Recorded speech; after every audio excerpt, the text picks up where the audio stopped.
Welcome back to The Explainer. Today, we are diving deep into Dr. Robert A. Peterson's lecture on theology proper. Now, I know what you might be thinking. Theology proper? Exploring the specific attributes of the divine? Sounds kind of like a dry, purely academic exercise, right? But, as you'll see, it is absolutely anything but that. We are going to unpack exactly how these massive, profound theological concepts actually function as direct blueprints for our everyday lives. It completely changes our relationships and literally how we view the world around us. So let's get into it. Here's our roadmap for today. First, understanding communicable attributes. Second, the goodness of God. Third, the patience of God. And finally, number 4, reflecting the divine nature. All right, starting off with Section 1, Shared Attributes, Understanding God. So, to really understand God, theology usually separates divine traits into two distinct categories. On one side, you've got what we call incommunicable attributes. These are traits totally unique to God alone, things like being infinite, completely eternal, and absolutely unchanging. Obviously, we as finite humans don't share those. But on the other side of the coin, we have communicable attributes.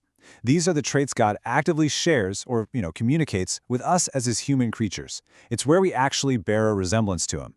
We're talking about traits like being personal, being loving, and what we're going to focus on today, being good and being patient. Which brings us right into Section 2, the goodness of God, a generous creator. Now, in the realm of theology proper, goodness isn't just the absence of bad. It's really not just this passive state of being morally neutral. Instead, think of it as a proactive, just overflowing generosity. It literally means God actively cares about, deals benevolently with, and cultivates the well-being of all his creatures. It is this massive, overflowing generosity directed at absolutely everyone, no exceptions.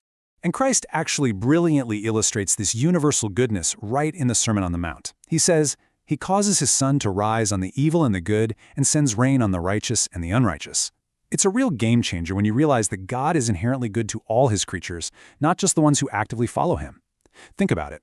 The Christian farmer and the unbelieving farmer both get the exact same sun and rain they need for their crops to flourish. God reveals this universal generosity through what theologians call general revelation. Basically, this is revelation that goes out to all people, everywhere, at all times. We see it in creation, in the human conscience, and in providence, the actual unfolding of human history. There's this perfect example of this in Acts chapter 14, when the Apostle Paul is speaking to the people of Lystra. Get this, they actually mistook Paul and Barnabas for literal Greek gods. But Paul immediately stopped them. He pointed them to the true Creator, explaining that God reveals himself by doing good, specifically by providing rain from heaven, fruitful seasons, and filling their hearts with food and joy. It just goes to show that everyday common graces are a profound display of divine goodness. We also see this concept build so beautifully in Psalm 23. You know it, it's probably one of the most famous passages in the entire Bible. But often, people think the whole psalm is just about a shepherd. Dr. Peterson, however, points out a brilliant shift here. Verses 1 through 4 give us step 1, God as the guiding, protecting shepherd who leads by still waters. But then, right in verse 5, the imagery deliberately shifts to step 2. God becomes a generous host. The text says, "You prepare a table before me, you anoint my head with oil." Now, back in the ancient world, anointing a guest's head with oil was this incredibly intimate, welcoming cultural greeting. God literally stoops down to be the ultimate host, overwhelmingly and abundantly meeting the needs of his honored guests. It's beautiful. But, okay, let's ground this heavy theology for a second. We have to ask, how does this goodness actually function when life is just really hard? What is the true, practical, everyday meaning of Romans 8:28, which famously says all things work together for the good of those who love God? Well, to answer that, Dr. Peterson shares this fantastic anecdote about a former student of his named Gary. Now, Gary was this highly intelligent, super blunt math PhD from Cornell. And one summer, Gary decides to do a massive 50-hour independent study, completely dissecting the Greek, the commentaries, and the theology of Romans 8:28. So Peterson asks him how it went, and Gary just bluntly replies that it was a total waste of time. Why? Because after 50 hours of grueling academic study, he realized the text means exactly what it plainly says right on the surface. Gary's profound, practical takeaway was simply this: even in spite of present sufferings, God is good. He relentlessly takes care of his people and ultimately works things out for their good, even when our current circumstances completely obscure that reality. Okay, moving right along to Section 3, the patience of God, slow to anger. Transitioning to our second major communicable attribute, we move from goodness to a trait that honestly often feels like a weakness in humans, but is infinitely powerful in the divine. We're talking about patience. In biblical terms, patience is also known as long-suffering or forbearance. Basically, it means being slow to anger and actively delaying immediate punishment for sin. You know, when we think of human patience, we kind of tend to think of passivity or weakness, right? Like someone just letting themselves get walked all over. But God's patience, it's a massive, calculated restraint. It's beautifully pictured in the New Testament as a shepherd who intentionally leaves the 99 sheep to relentlessly search for just one lost sheep. It is a purposeful, deliberate delaying of judgment to allow time for a rescue. And when you track God's immense forbearance across history, it reveals an incredible pattern. For instance, the Apostle Peter notes that God patiently waited in the days of Noah, the entire time the ark was being built. He didn't rush judgment. Then, look at Moses in the wilderness. When Israel was fiercely rebellious, God showed insane restraint.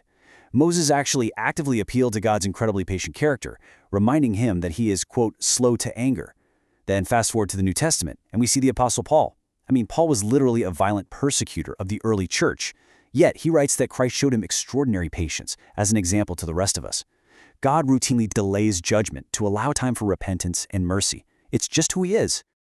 All right, that brings us to our final chapter, Section 4, Reflecting His Nature, Living the Attributes. Here is the real so what of this whole explainer.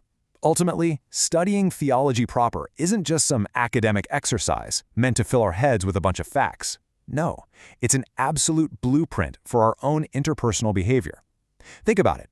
If God is fundamentally generous, deeply good, and incredibly patient with a rebellious world, and if we are literally designed to share in His communicable attributes, then the ultimate goal of understanding these traits is for us to actually mirror them in our daily lives. The Apostle Paul gives us a perfectly clear picture of this in Galatians chapter 5. He contrasts the deeds of the flesh with the fruit of the Spirit. The deeds of the flesh, they're full of interpersonal sins. We're talking enmity, strife, jealousy, fits of angers, rivalries, just a totally toxic way to live. But walking in the Spirit completely replaces all that interpersonal strife with love, joy, peace, patience, and goodness. By depending on the Spirit, we are literally able to reflect the very nature of God to our neighbors, to our coworkers, and even, as Jesus commanded, to our enemies. It's incredible. So I want to leave you with a final, slightly provocative thought from James chapter 1, verse 19. It says, "Let every person be quick to hear, slow to speak, slow to anger." Think about how deeply related those three things really are. If you focus on truly hearing others, you naturally speak less. And if you're actively listening and not just reacting, well, you get angry much less quickly. So I challenge you to reflect on your own daily actions this week.